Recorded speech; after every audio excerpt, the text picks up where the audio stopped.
Hi, இன்னைக்கு ஒரு short story தான் பார்க்க போகிறோம். கதை வழியாக நம்ம நிறைய தெரிஞ்சுக்கலாம். அதனால இன்னைக்கு ஒரு குட்டியான ஒரு short story.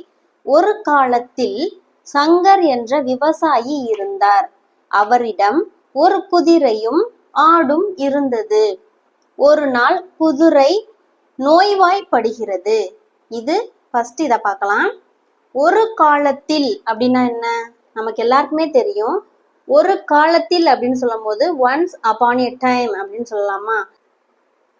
Once upon a time, ஒரு காலத்தில் அப்படின்னா once upon a time. Shankar அப்படின்னா பேர் தான், நம்ம எழுத தேவையில்லை. என்ற விவசாயி இருந்தார். இருந்தார் அப்படின்னு சொல்லும் போது அது பாஸ்ட் இல்லையா? சோ விவசாயி அப்படின்னா ஃபார்மர். பாஸ்ட்ல சொல்லும் போது வாஸ், தேர் வாஸ் அப்படி சேர்க்கலாமா? இங்க சங்கர் எழுதிடலாம். இருந்தார் அப்படின்னு சொல்லும் போது தேர் வாஸ், பாஸ்ட்ல இருக்கனால. ஓகேவா? அவரிடம் ஒரு குதிரையும் ஆடும் இருந்தது.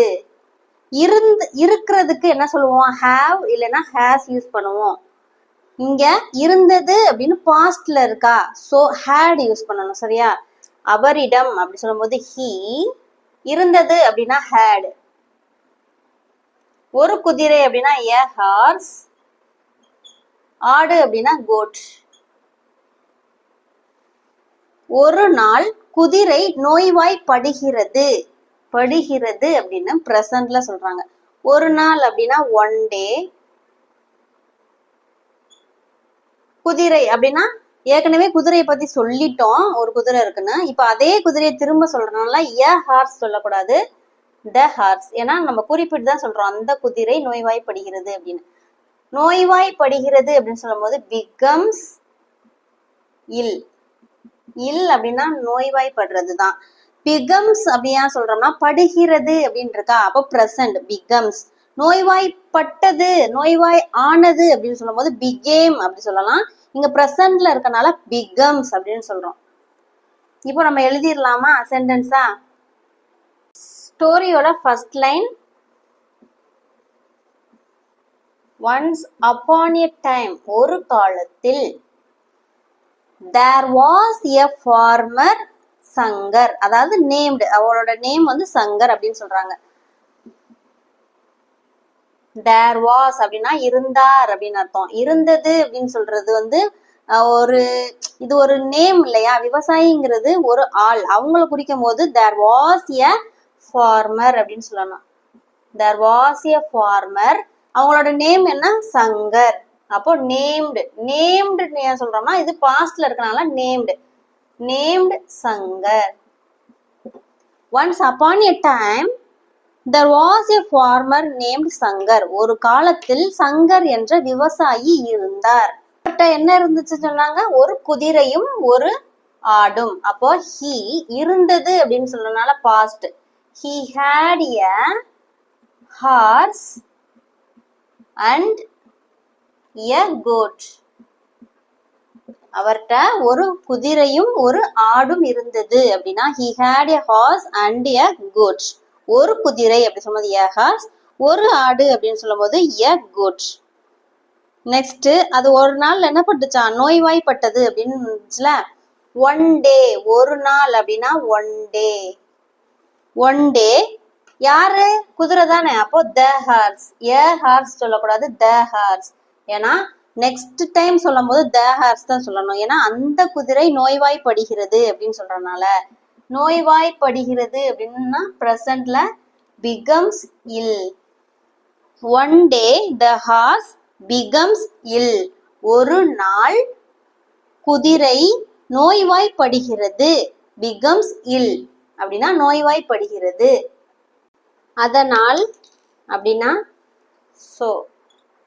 விவசாயி ஃபார்மர். கால்நடை மருத்துவர் அப்படின்னா யாரு? வெட்னரியன்.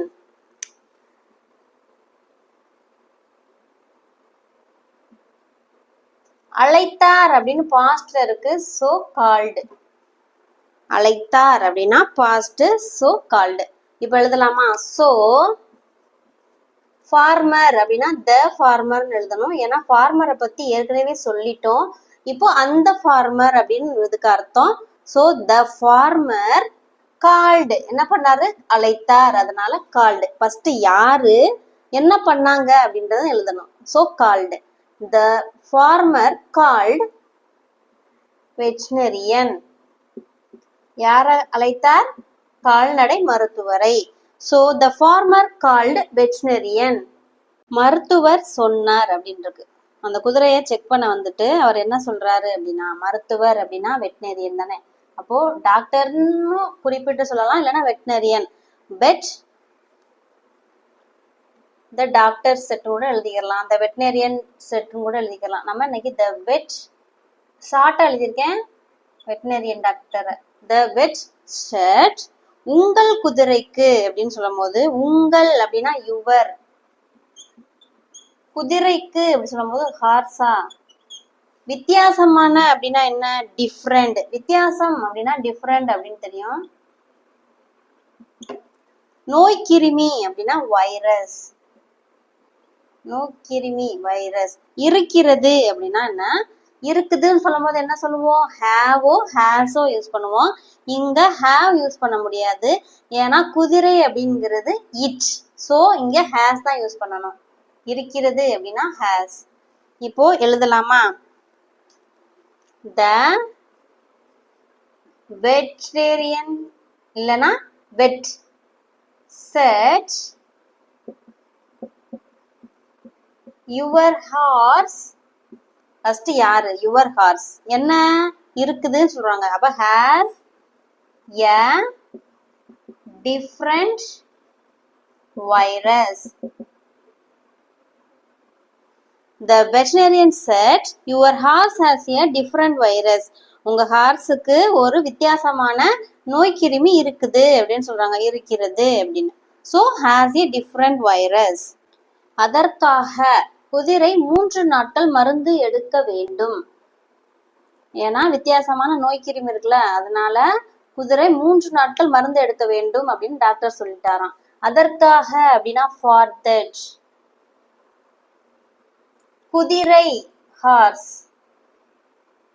3 அப்படின்னா 3. நாட்கள் டேஸ். மருந்து அப்படின்னா மெடிசின். எடுக்க வேண்டும் அப்படின்னா டேக் வேண்டும், மஸ்ட். கண்டிப்பா எடுக்கணும் அப்படின்னு சொல்றாங்க. இப்ப எழுதலாமா? ஃபார் தட் அதற்காக யார் எடுக்கணும்? குதிரை. ஃபர்ஸ்ட் யாரோ என்ன சப்ஜெக்டோ அதை தான் ஃபர்ஸ்ட் எழுதணும். ஸோ த ஹார்ஸ், அதாவது ஹார்ஸ் தான் எழுதணும். For that horse must take. ஏன்னா எடுக்கணும் அப்படின்னு சொல்றதுனால மஸ்ட் டேக் மெடிசின். என்ன எடுக்கணும்? மெடிசின். எத்தனை நாளைக்கு? 3 நாளைக்கு அப்படின்னா 3 days. For that horse must take medicine for 3 days. குதிரை அதுக்காக 3 நாட்கள் மருந்து எடுக்க வேண்டும். நான் திரும்பி வந்து 3 நாட்களுக்கு மருந்து கொடுப்பேன். 3வது நாள் குதிரை குணமாகவில்லை என்றால் நாம் அந்த குதிரையை கொன்று விடலாம். 3 நாளைக்கு நான் வந்து திரும்பி வந்து மருந்து கொடுத்துட்டே இருக்கேன், சரியாகலைன்னா நம்ம அந்த குதிரையை கொன்றுலாம் அப்படின்னு சொல்றாரு. யாரு? டாக்டர். சோ ஐ, நான் அப்படின்னா யாரு? ஐ. திரும்பி வந்து அப்படின்னா என்ன? Come back. திரும்பி வர்றதுன்னா என்ன? Come back. 3 நாட்களுக்கு அப்படின்னா என்ன? 3 days.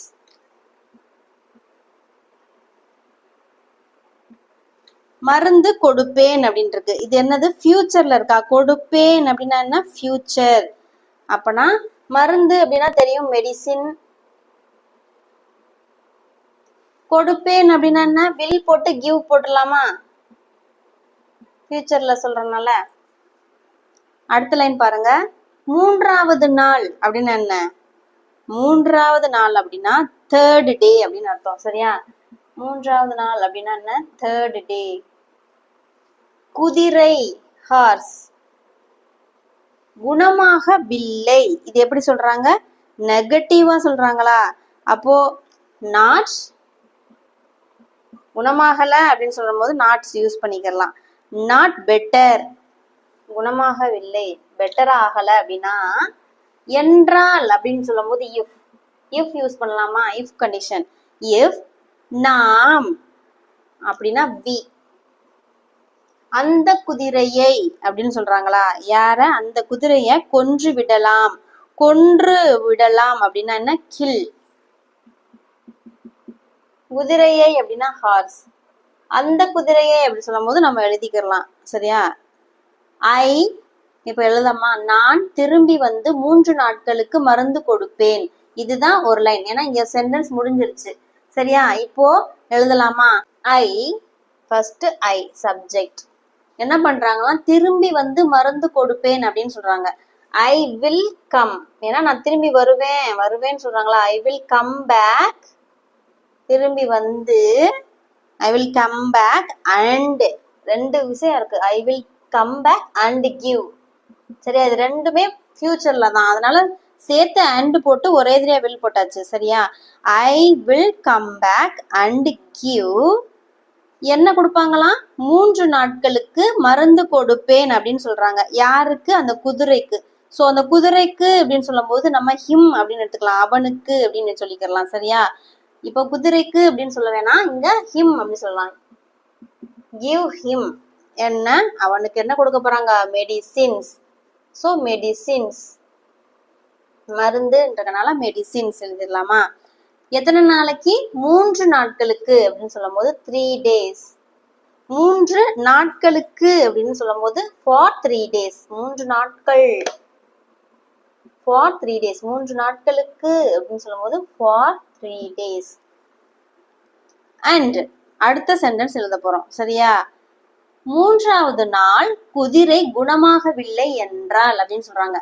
and 3வது நாள் அப்படின்னு எழுத போறோம். 3rd day அப்படின்னு. and on the 3rd day, on the date வரனால on the 3rd day அப்படின்னு எழுதணும். 3வது நாள் அப்படின்னு சொல்லும் போது on the 3rd day. if, ஏன்னா இங்க குணமாகவில்லை என்றால் அப்படின்றதுனால if சேர்க்க போறோம். if குணமாகலைன்னா என்ன பண்ண போறோம்? அதுதானே நம்ம எழுதணும். குணமாகலைன்னா கொன்றுவோம் அப்படின்னு சொல்றாங்க. அதனால if சேர்க்கிறோம். குணமாகவில்லை என்றால், அதனாலதான் இங்க if சேர்க்கிறோம். if he is, ஏன்னா நம்ம இப்ப him போட்டுட்டோமா, அதனால இங்க ஹார்ஸ ஹீன்னு சொல்ல போறோம். he is, அவன், he is. இன்னும் குணமாகல அப்படின்னு சொல்லலாம், இல்லைன்னா குணமாகலன்னு கூட சொல்லலாம். இப்ப ஸ்டில் சேர்த்துக்கலாம். இன்னும் குணமாகலைன்னா ஸ்டில் நாட் பெட்டர்ன்னு சேர்த்துக்கலாம். ஸ்டில் சேர்க்காட்டாலும் ஓகே தான். இங்க வந்து இன்னும் குணமாகல அப்படிங்கிற மீனிங்ல நம்ம எடுக்க போறோம். Still not better. என்ன செய்ய போறாங்களாம்? குதிரையை கொன்று விடலாம். we have to kill, kill பண்ண போறோமா? we have to kill குதிரையை அப்படின்னு சொல்லும் போது we have to kill horse அப்படின்னு எழுதலாம். kill the horse அப்படின்னு எழுதலாம். kill him அப்படின்னு கூட எழுதலாம். ஏன்னா நம்ம he him தானே போடுறோம். அப்ப him எழுதிக்கலாம், இல்லைன்னா the horse கூட எழுதிக்கலாம். ஓகேவா?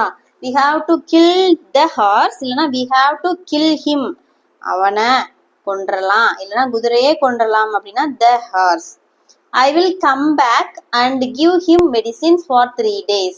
And on the 3rd day, if he is still not better, we have to kill him, இல்லைன்னா kill the horse. இதை அனைத்தையும் ஆடு கேட்டது. இத பேசிட்டு இருக்கதெல்லாம் ஆடு கேட்டுருச்சான். அடுத்த நாள் மருத்துவர் மருந்து கொடுக்க ஆரம்பித்து விட்டார். இதை அப்படின்னா this. அனைத்தையும் அப்படின்னா ஆல் அப்படின்னு தெரியும். ஆடு அப்படின்னா கோட். கேட்டது அப்படின்னா என்ன? கேட்டுருச்சு அப்படின்னா பாஸ்ட்ல இருக்கு. அப்போ லிசன், லிசன்ட் அப்படின்னு எழுதலாமா? லிசன். அடுத்த நாள் அப்படின்னா நெக்ஸ்ட் டே. மருத்துவர் அப்படின்னா வெட்டினரியன் டாக்டர் தான். மருந்து அப்படின்னா மெடிசின். கொடுக்க ஆரம்பித்து விட்டார். ஆரம்பித்து விட்டார் அப்படின்னா என்னது? ஸ்டார்டட். கொடுக்க அப்படின்னா இது வந்து பாஸ்ட்ல இருக்கா பிரசன்ட்ல இருக்கா அப்படின்னு பார்க்கணும் ஃபர்ஸ்ட். கொடுக்க ஆரம்பித்து விட்டார் அப்படின்றது எப்படி இருக்கு? பாஸ்ட்ல தான் இருக்கு. சரியா? பாஸ்ட்ல இருக்கனால கேவ் எழுதலாமா? ஃபர்ஸ்ட் என்ன? இது அனைத்தையும் ஆடு கேட்டுக்கொண்டிருந்தது அப்படின்றதுல யாரு கேட்டா? கோட். God listened. என்ன பண்ணுச்சு? லிசன்ட். என்னத்த? இதை அனைத்தையும் அப்படின்னா God listened to all this. பேசுறத தானே கேட்டுச்சு. அதை வந்து இப்போ ஹிடன் பண்ணிருக்கு. ஸோ ஆல் திஸ் கான்வர்சேஷன் அப்படின்னு எழுதிடலாம். ஏன்னா இது ஹிடன் ஆயிருக்கு. பேசுறது தானே கேட்டுட்டு இருந்துச்சு. ஸோ ஆல் திஸ் கான்வர்சேஷன் அப்படின்னு எழுதிடலாம். அடுத்து என்ன? அடுத்த நாள் அப்படின்னா the next day. Next day என்ன பண்ணாரு? த வெட்டினரி டாக்டர். வெட்டினரி டாக்டர் வந்து மருந்து கொடுக்க ஆரம்பித்து விட்டார் அப்படின்றக்கா. The next day the vet இல்லைன்னா the doctor said. The vet started ஆரம்பித்து விட்டார். டு கேவ் கொடுக்க. என்ன கொடுக்க? மருந்து. To gave medicine for the horse. ஹார்ஸுக்கு கொடுக்க ஆரம்பித்தார் சொல்லும்போது ஃபார் த ஹார்ஸ். இங்க குதிரைக்கு கொடுக்க ஆரம்பித்து விட்டார்னு இல்லைனாலும் அது குதிரைக்கு தான் கொடுக்க ஆரம்பித்துட்டார். அதனாலதான் ஃபார் த ஹார்ஸ் அப்படின்னு போட்டிருக்கோம். முதல் நாள் மருத்துவர் குதிரைக்கு மருந்து கொடுத்து விட்டு சென்று விட்டார் அப்படின்னு இருக்கு. முதல் நாள் அப்படின்னா என்ன? ஃபர்ஸ்ட் டேவா? மருத்துவர் அப்படின்னா வெற்று. குதிரைக்கு அப்படின்னு சொல்லும் போது ஹார்ஸ். மருந்து அப்படின்னா மெடிசின். கொடுத்து விட்டு அப்படின்னா பாஸ்ட்ல இருக்கனால கேவ். சென்று விட்டார் அப்படின்னா லெஃப்ட். இப்ப எழுதலாமா? ஃபர்ஸ்ட் என்ன? முதல் நாள். த ஃபர்ஸ்ட் டே அப்படின்னு இருக்கா. அப்போ ஃபர்ஸ்ட் டே அப்படின்னு எழுதிடலாமா? First day. ஃபர்ஸ்ட் டே என்ன நடந்துச்சு? ஃபர்ஸ்ட் டே த வெட் அதாவது த டாக்டர். த வெட் மருத்துவர் குதிரைக்கு மருந்து கொடுத்து விட்டு சென்று விட்டார் அப்படின்னு இருக்கு. ஃபர்ஸ்ட் த வெட் எழுதியாச்சு. என்ன செஞ்சாரு? கொடுத்து விட்டு அப்படின்னு இருக்கா. அப்போ கேவ். Cave medicine. என்ன கொடுத்தாரு? Medicine and left. மெடிசின் கொடுத்துட்டு சென்று விட்டார் அப்படின்னு இருக்கு. இந்த இடத்துல குதிரைக்குன்னு இருக்கா. அப்போ மெடிசின் கேவ் ஹிம் அப்படின்னு எழுதிடலாம். ஏன்னா குதிரைக்குன்னு சொல்லும் போது கேவ் ஹார்ஸ் அப்படின்னு எழுதுனா ஒரு மாதிரி இருக்கும். Cave him. The first day the wet cave him medicine and left. Cave him குதிரைக்கு அப்படி சொல்லும் போது ஹிம் அப்படின்னு எழுதியாச்சு. ஏன்னா குதிரைய நம்ம ஹீயா மென்ஷன் பண்ணி இங்க எழுதியிருக்கோம். The first day the wet cave him medicine and left. மருந்து கொடுத்துட்டு அவர் சென்று விட்டார் அப்படின்னு இருக்கு. மருத்துவர் சென்ற பிறகு ஆடு குதிரையிடம் சென்று, நண்பரே வலுவாக இரு, இல்லைனா அவர்கள் உன்னை நிரந்தரமாக தூங்க வைத்து விடுவார்கள் என்றது. ஏன்னா ஆடு வந்து அவங்க பேசுறத கேட்டுட்டு இருந்துச்சுல, அதனால அந்த டாக்டர் போன பிறகு இப்படி சொல்லுது, போய் கவனமா இரு அப்படின்னு. சரியா? இப்போ எழுதலாமா? பிறகுனா என்ன? ஆஃப்டர். சென்ற பிறகு அப்படின்னா லெஃப்ட்னு வச்சுக்கலாமா? போயிட்டாரு. மருத்துவர் அப்படின்னா வெட். ஆடு அப்படின்னா கோட். குதிரை இடம் அப்படின்னா ஹார்ஸ். குதிரைட்ட அப்படின்னு சொல்லும்போது ஹார்ஸ். சென்று அப்படின்னா இந்த இடத்துல வென்டோ கோவோ அப்படி போடக்கூடாது. ஏன்னா குதிரைட்ட போய் அப்ரோச் பண்ணுது இந்த இடத்துல. ஸோ அப்ரோச் அப்படின்னா போடணும். பாஸ்ட்ல அப்ரோச். நண்பரே அப்படின்னா ஃப்ரெண்டா. வலுவாக இரு. இருனா பி. வலுவாக அப்படின்னா ஸ்ட்ராங். இல்லைனா அப்படின்னு நெகட்டிவா சொல்லுது. நீ வலுவா இரு, இல்லைனா ஆர் எல்ஸ். இல்லைனா அவர்கள். தே. உன்னை அப்படின்னா யாரு? அந்த குதிரையை தான் சொல்றாங்க உன்னை. ஆர் எல்ஸ் தே நிரந்தரம். நிரந்தரம்னா என்ன? For ever. தூங்க வைத்து விடுவார்கள் அப்படின்னா தூங்குறது அப்படின்னா sleep.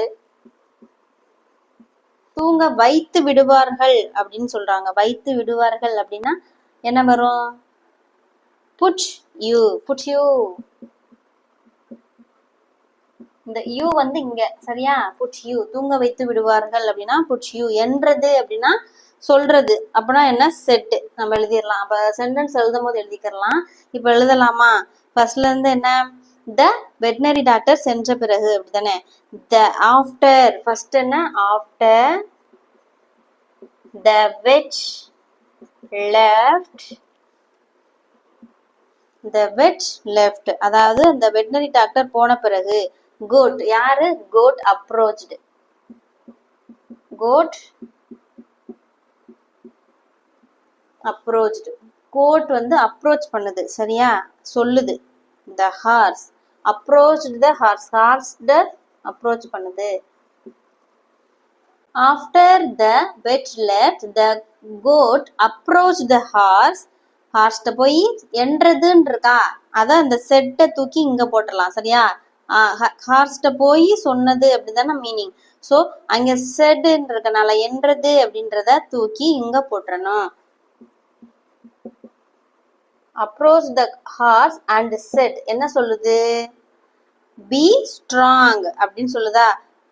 Be strong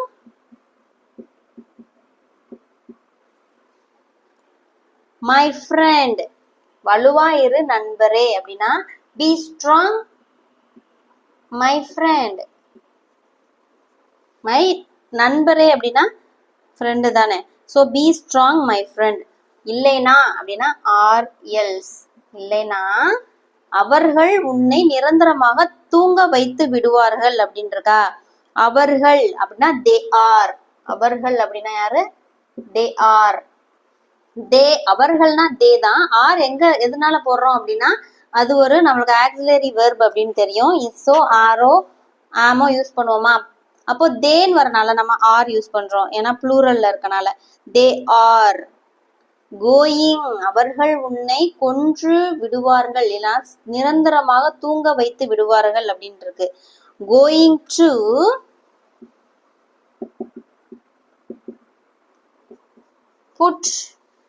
put you to sleep forever. உன்னை நிரந்தரமாக தூங்க வைத்து விடுவார்கள். இரண்டாம் நாளும் அப்படியே நடந்தது அப்படின்னா மறுபடியும் டாக்டர் வந்தாரு, அதே மாதிரி மருந்து கொடுத்தாரு, அதே மாதிரி ஆடும் போய் ஸ்ட்ராங்காரு அப்படின்னு தான் சொல்லியிருக்கோம். சோ இரண்டாம் நாள் அப்படின்னா செகண்ட் டே. அப்படியே நடந்தது அப்படின்னா என்ன? சேம். அப்படியே நடந்துச்சுன்னா சேமா தானே நடந்துச்சுன்னு அர்த்தம். அப்போ நடந்ததுன்னு பாஸ்ட்ல இருக்கனால வாஸ் போட்டு சேம் போட்டுடலாம் சரியா? The second day was the same. அன்னைக்கும் அதே மாதிரி தான் நடந்துச்சு அப்படின்னு சொல்லும் போது the second day was the same. மூன்றாவது நாள் குதிரைக்கு மருந்து கொடுத்துவிட்டு பரிசோதித்த பிறகு துரதிர்ஷ்டவசமாக நாம் குதிரையை கொல்ல வேண்டும், இல்லைனா அந்த நோய்க்கிருமி பரவி மற்ற குதிரையை பாதித்துவிடும் என்றார். மூன்றாவது நாள் செக் பண்ணிட்டு இப்படி சொல்றாரு டாக்டர் சரியா? மூன்றாவது நாள் அப்படின்னு சொல்லும் போது ஆன் த தேர்ட் டே சரியா? On the third day. குதிரைக்கு அப்படின்னா ஹார்ஸ். மருந்து அப்படின்னா மெடிசின். பரிசோதித்த பிறகு அப்படின்னு அர்த்தம். அதாவது கொடுத்துட்டே சொல்றாரு. அப்பனா கிவிங். கொடுத்துட்டு பரிசோதித்த பிறகுனா ரெண்டுமே ஒரே சமயத்துல நடக்கிறதா? அப்போ பிரசன்ட் கண்டினியூஸ் தான் அது. அப்போ கிவிங். பரிசோதிக்கிறது அப்படின்னா என்ன? எக்ஸாமைன்ட். பரிசோதித்த பிறகு அப்படின்னு சொல்லும் போது இது பாஸ்ட். ஆஃப்டர். பிறகுனா ஆஃப்டர். பரிசோதித்த பிறகு, கொடுத்து விட்டு பரிசோதித்த பிறகு. துரதிர்ஷ்டவசமாக அப்படின்னா அன்பார்ச்சுனேட்லி. நாம் குதிரையை அப்படின்னா என்ன? we have சொல்லலாமா? நாம் அப்படின்னா we have. குதிரையை ஹார்ஸ். கொல்றது அப்படின்னா கில். இல்லைனா அப்படின்னா என்ன? அதர்வைஸ். இல்லையெனில் அப்படின்னா அதர்வைஸ். அந்த நோய்க்கிருமி அப்படின்னா என்ன? நோய்க்கிருமினா வைரஸ். ஸ்ப்ரெட், பரவினா ஸ்ப்ரெட். மற்ற குதிரையே அப்படின்னா அதர் ஹார்சஸா? மற்ற அப்படின்னா அதர், குதிரையே அப்படின்னா ஹார்சஸ். பாதித்து விடும் என்ன? பாதித்து விடும் அப்படின்னா என்ன? அஃபெக்ட் ஆயிரும் அப்படின்னு சொல்லுவாங்க, இல்ல இன்ஃபெக்ட் ஆயிரும் அப்படின்னு சொல்றாங்க. சரியா? அப்போ இன்ஃபெக்ட். என்றார் அப்படின்னா செட், அத லாஸ்ட்ல எழுதிக்கலாம். இப்போ ஃபர்ஸ்ட்ல இருந்து எழுதலாமா? ஃபர்ஸ்ட் என்ன? On the third day.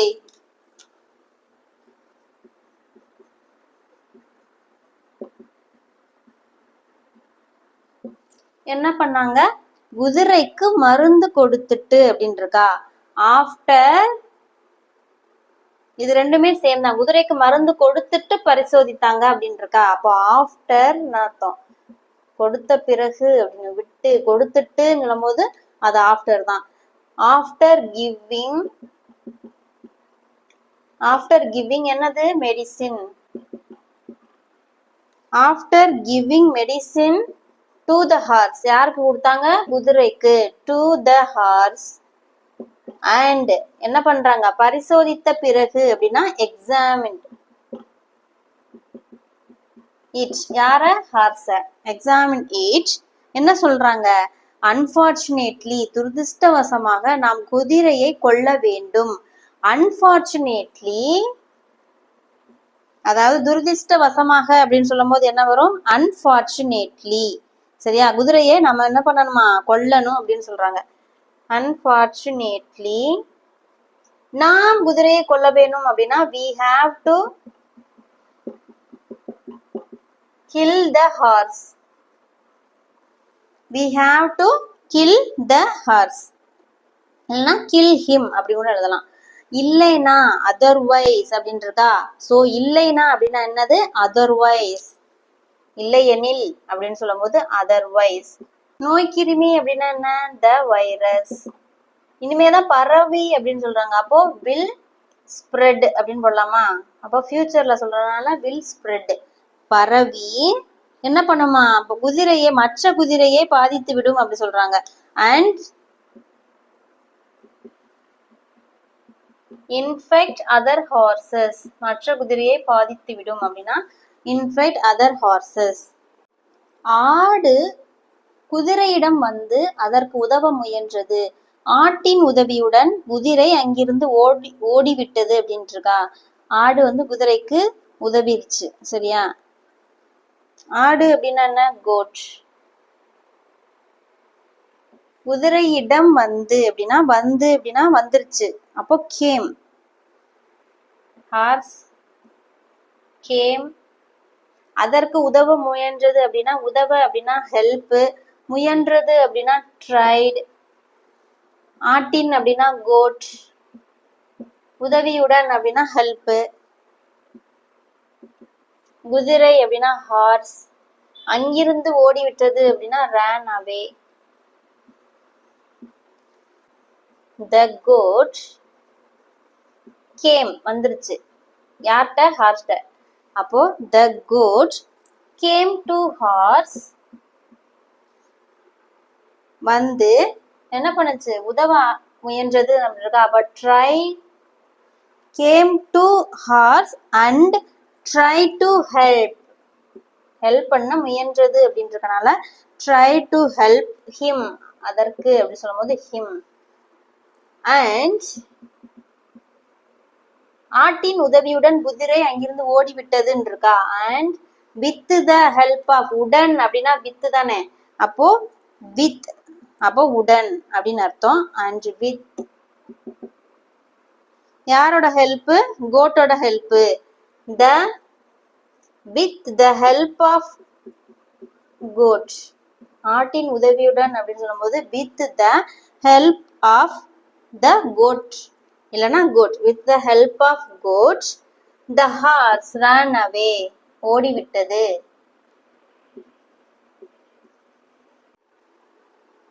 ran away. அதாவது விவசாயி குதிரை வயல்வெளியில் ஓடிக்கொண்டிருப்பதை பார்த்து அதிசயம், குதிரை குணமடைந்து விட்டது அப்படின்னு சொல்றாரா. விவசாயி அப்படின்னா ஃபார்மர், குதிரை அப்படின்னா ஹார்ஸ், வயல்வெளி இல்லைன்னா நிலத்துல ஓடுது அப்படின்னா ஃபீல்டு, ஓடிக்கொண்டு இருப்பதே அப்படின்னா கண்டினியூஸா இருக்கனால ரன்னிங், பார்த்து அப்படின்னா சா வேணா பாஸ்ட்ல இருக்கு, அதிசயம் அப்படின்னு சொல்லும் போது மிராக்கிள், ஹார்ஸ், குணமடைந்து விட்டது அப்படின்னா கியூர்டு, குணமடைந்து விட்டது அப்படின்னு பாஸ்ட்ல இருக்கு அப்படின்னால கியூர்டு அப்படின்னு. இப்போ எழுதலாமா. த ஃபார்மர் யாரு, த ஃபார்மர் என்ன பண்ணாரு, பார்த்தாரா, அப்போ சா, எதை பார்த்தாரு, த ஹார்ஸ், ஹார்ஸ.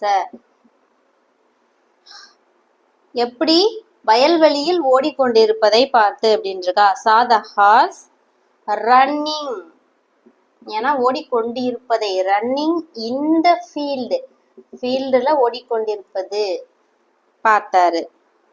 அப்புறம் என்ன செஞ்சாரு, மிராக்கிள் அப்படின்னு சொன்னாரா. It's miracle,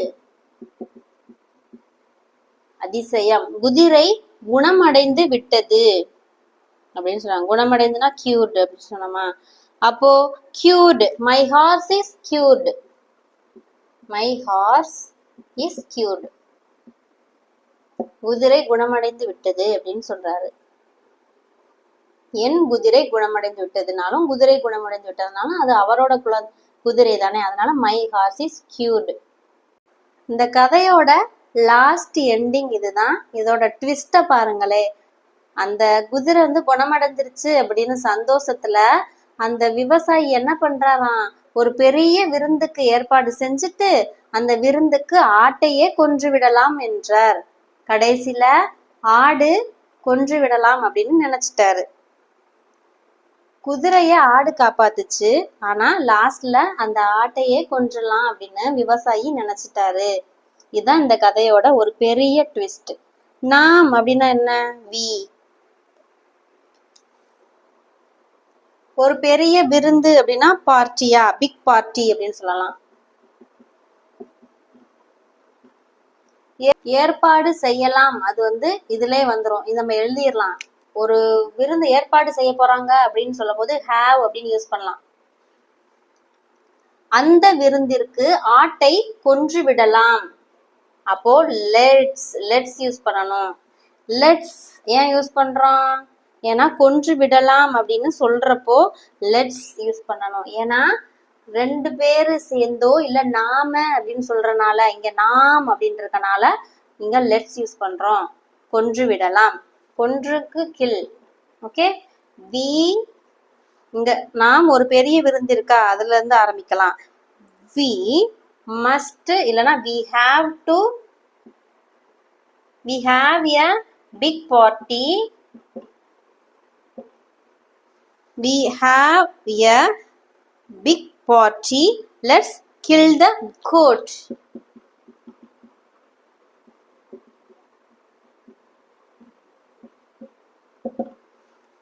We have a big party அப்படின்னா நமக்கு ஒரு பிக் பார்ட்டி இருக்கு அப்படின்னு அர்த்தம். So we have a big party அப்படின்னு எழுதாம we must have a grand party அப்படின்னு எழுதிக்கலாம். ஏற்பாடு செய்யலாம் அப்படின்னு சொல்லும் போது மஸ்ட் எழுதிக்கலாம். we must have a big party, நம்ம கண்டிப்பா ஒரு பார்ட்டி ஏற்பாடு செஞ்சு let's kill the goat, நம்ம ஆட்டை அந்த விருந்துக்கு ஏற்பாடு செய்யலாம், அதாவது கொன்று விடலாம் அப்படின்னு சொல்றாங்க. இந்த கதையோட எண்டிங் இதுதான். இந்த வீடியோ பிடிச்சிருந்தா லைக் பண்ணுங்க, மறக்காம சப்ஸ்கிரைப் பண்ணிட்டு பாருங்க. தேங்க்யூ.